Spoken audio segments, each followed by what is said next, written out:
Oui, bonjour, je suis le docteur Fadel Saïbou. Je vous parlais de la montée de sonde d'Oubji. Donc, la sonde d'Oubji est un cathéter urétéral en silicone ou polyuréthane placé entre le rein et la vessie pour assurer le drainage des urines en cas d'obstruction ou de protection des voies urinaires. Comme indication, nous avons l'obstruction urétérale par lithiase urétérale obstructive, sténose urétérale, compression extrinsèque, euh, protection des voies urinaires avant une chirurgie urologique comme l'endopélotomie ou l'urétéroscopie, ou après chirurgie urétérale comme la réimplantation urétérale, la résection de tumeurs, également indiqué en cas de dérivation urinaire temporaire pour fistules urétérovaginal ou vésico-vaginal, traumatisme urétéral, voilà, comme drainage préventif en cas de lithiase volumineuse pour éviter l'obstruction post-lec.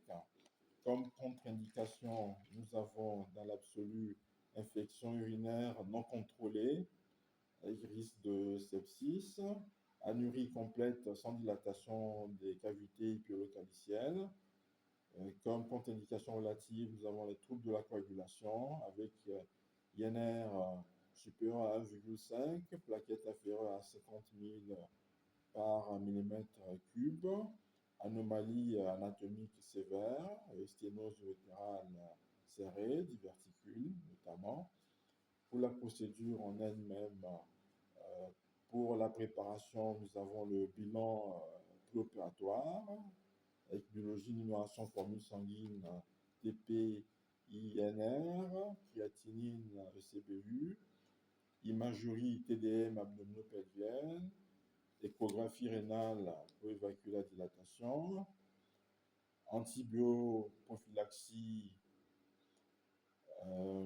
avant, comme matériel nécessaire, cystoscope rigide ou souple, 17-22F, avec optique 30 degrés, fil guide hydrophile 0,035 ou 0,038, cathéter urétéral sonde WJ 4,8F à 7F, longueur 22-28 cm, selon la taille du patient.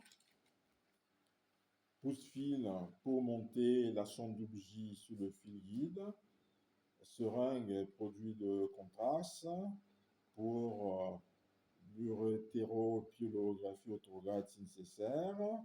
Pour l'anesthésie, gel de lidocaïne, somme de xylocaïne en intra-urétral, plus sédation si nécessaire. Pour la technique opératoire en elle-même, soit par voie rétrograde sous cystoscopie. Voilà, nous avons le positionnement avec le patient en position gynécologique, désinfection par bétadine chlorhexidine, cystoscopie, introduction du cystoscope dans la vessie, repérage des mains urétéraux, cathétérisme urétéral avec insertion du fil guide dans l'urétère sous contrôle visuel. En option, nous avons l'injection du produit de contraste pour l'urétéropylographie ou confirmation de la perméabilité. Ensuite, montée de la sonde WJ.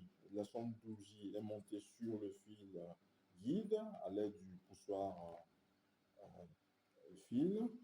La boucle vésicale est libérée en retirant le fil guide avec vérification sous cystoscopie.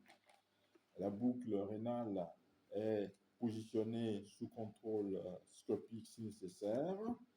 Nous avons ensuite la vérification finale de bonne position en vérifiant le reflux par d'urine par la sonde. Ensuite, retrait du cystoscope. Comme variante technique, nous avons le contrôle scopique, si difficulté en cas de sténose ou tortuosité, la voie antégrade, pour la néphrostomie percutanée, si échec de la voie rétrograde. Voilà. Pour le suivi post-opératoire, nous avons l'antibiothérapie 48 heures, risque infectieux, la surveillance des douleurs lombaires à cause du reflux vésico-rénal, l'hématurie qui peut être transitoire pendant 24-48 heures, infection si fièvre et ECBU si symptômes. Voilà.